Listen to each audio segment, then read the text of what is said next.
एक समय की बात है। एक छोटी सी नदी में रानी नाम की मछली रहती थी। गर्मियों के मौसम में वो नदी में घूम रही थी।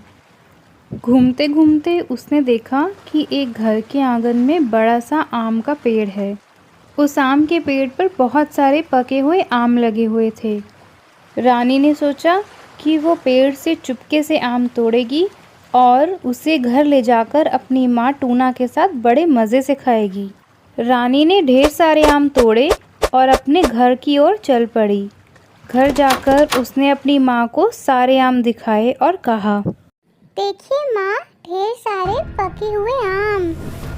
टूना ने रानी की ओर देखा और फिर आम की ओर देखा और कहा, यह आम तुम कहाँ से लेकर आई हो? तुम्हारे पास इतने पैसे कहाँ से आए? माँ, ये आम मैंने खरीदे नहीं हैं। ये तो मैंने दूसरे के पेड़ से तोड़े हैं। इसका मतलब तुमने चोरी की है? जी नहीं माँ, मुझे वहाँ तो किसी ने भी नहीं देखा, तो ये चोरी कैसे? मेरी बच्ची, ये चोरी ही है। और इस बात का हमेशा ध्यान रखना कि जब हमें कोई नहीं देख रहा होता, तब हमें भगवान देख रहे होते हैं। तुमने जो किया वह गलत है। यह सुनकर रानी ने टूना से माफ़ी मांगी और कहा कि वह ऐसी गलती दोबारा नहीं करेगी और उनकी बताई हुई बातों को हमेशा ध्यान रखेगी। कुछ सालों बाद टूना के घर खाने की कमी हुई और टूना की जॉब भी छूट गई थी।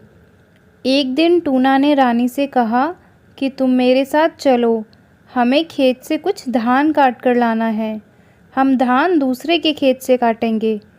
खेत के पास पहुंचते ही टूना ने कहा, रानी बेटा, तुम आसपास नज़र रखना और अगर हमें कोई देखे तो मुझे बताना। थोड़ी देर बाद रानी ने कहा, माँ, हमें कोई देख रहा है। रानी तुरंत उठकर आसपास देखने लगी, मगर उसे कोई भी नहीं दिखा। यहाँ आसपास तो कोई भी नहीं है, तो हमें कौन देख रहा है? माँ, आपने ही तो कहा था कि अगर हमें कोई ना देखे तो इसका मतलब हमें भगवान देख रहे हैं। यह सुनकर टूना की आंखें खुल गई और उन्होंने फैसला किया कि अब वह कोई भी गलत काम नहीं करेंगे।